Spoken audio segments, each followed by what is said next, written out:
John Olerud, no disrespect to those guys at all. We need a name for Dean, like Overreaction Jones or something. Yeah.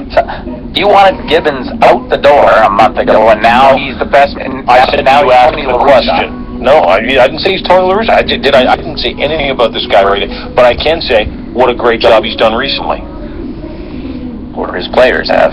Yeah, his players have also. It's the players, exactly. But listen, yes, his players have. But a month and a half ago, or a month ago, we're all staring down the barrel of yet another terrible season and missed expectations, and this was supposed to be better, it's no good. Why did everybody say they'd be good, they're no good again? Why did it suck so hard? Come on, man. It's supposed to be so much better than this. It's terrible. It tastes terrible in my mouth. It tastes awful. That's what she said. Now, they've won 13 out of 15, and like I said, 2 games they lost. They beat themselves. Kevin Pillar beat himself. Jose Reyes beat himself. Those 2 games, had that not happened, we're footloose and fancy. That's what she said. Talking about, a win streak for the ages. And I'm not done. And on top of it, and I am not like, I know things, but I don't know everything. It's hard for people to say, and I'm gonna say this, is that this is way different, even you've admitted it, and even... Years out, there's a little starting off new day, every day, every Wednesday, Friday.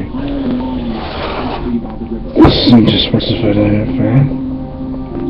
The Medell Company is so awesome. I'm glad I found it. I'm glad I found the radio player.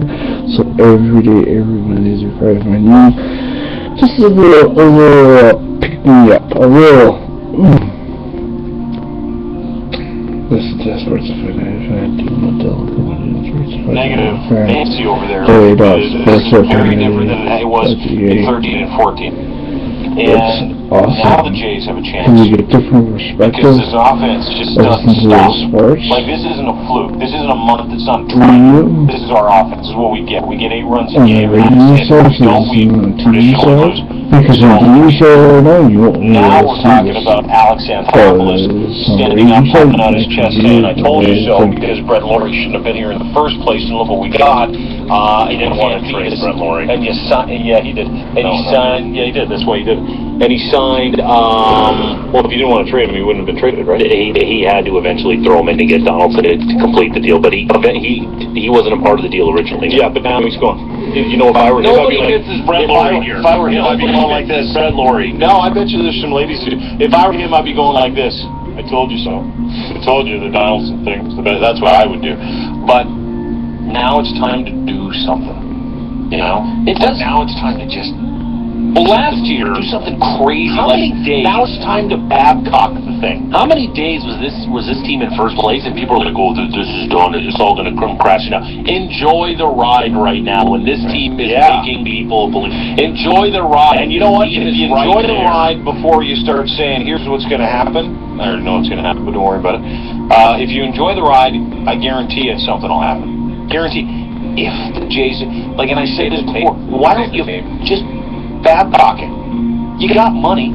This place is full of money. You walk into the building, Rogers, and on no word of a lie, there's money laying around everywhere. So I'm going to scoop it up. I'm going to go around, scoop it up. I'm going to take it down to the Rogers Center. I'm going to give it to Alex and say, a roll to Chapin, please. Kyle Loesch, wouldn't mind Kyle Loesch. I wouldn't mind K-Rod, Johnny Cueto, somebody. Just go and do something, because it's like the least of the Babcock.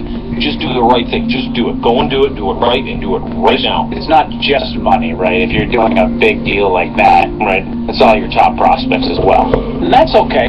If the window is now, if your window is, Edwin and Jose's contract here in the next year and a half, that's okay. Go for it, because the fan base deserves it. Just be careful.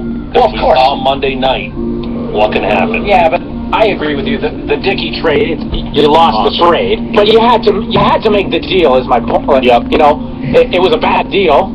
Yeah. You wish you got somebody other than the 40-year-old knuckleballer who's been is not very good here. Oh, since who, by coming here. the way, won last night 7-1 and pitched a I hell know, of a it's game. one game. Look at the 3 years. It's not a good deal. But you had to make the deal because you were going for it then, and now looks like the time to go for it again. And the reason is because this offense is ridiculous. I'd be amazed if it keeps up to be this outstanding the rest of the year, but the pieces are there, and they're only going to get healthier, you would assume.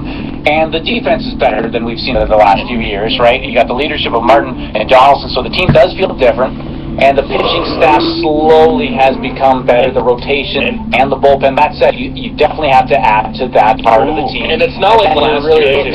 It's not like last year where you were a little nervous. I think this is the year he has to make a move, and I think it's imperative for AA to jump the market and go out there and make that splash right away. Help this team out now before maybe the All-Star break. Make the move, improve this team now, because and if you don't make a move this year to improve this team, I don't know what the reaction of the fans and the players would be. Let me ask you something, and that's the question. So, two things. I want to get to what we have real quick, because we only have a few minutes. Elliot Friedman coming up in a second, talking about the draft, which is a week today, 7 days away. The Jays are playing so well, you're not even thinking about the Maple Leafs. I know, right? This is normally things we'd be just sitting stewing on. I am. I'm dreaming of Marner. That's weird. Anyway, I don't even want to talk about it's not weird at all. It's totally bizarre. Sorry, it's very weird. It's extremely weird. So, Dylan Strome. He looked good on that night. How'd you sleep last night? I had this crazy dream about Dylan Strome. He came in on a nice steed. We were driving around in a Mustang, and I asked if he wanted to go to an A&W, and he said, sure, I'll have the chicken pickers. I'm like, oh my God, I'm in a car with Dylan Strome. Sorry, I got this thing up. He was shirtless on a scooter. Who's shirtless on a scooter? Dylan Strome. In Ryan Favreau's dream. Yeah. So, listen, Marner, by the way, you messed it all up. So here, this is the thing. Two things. Do you remember last year, and I read this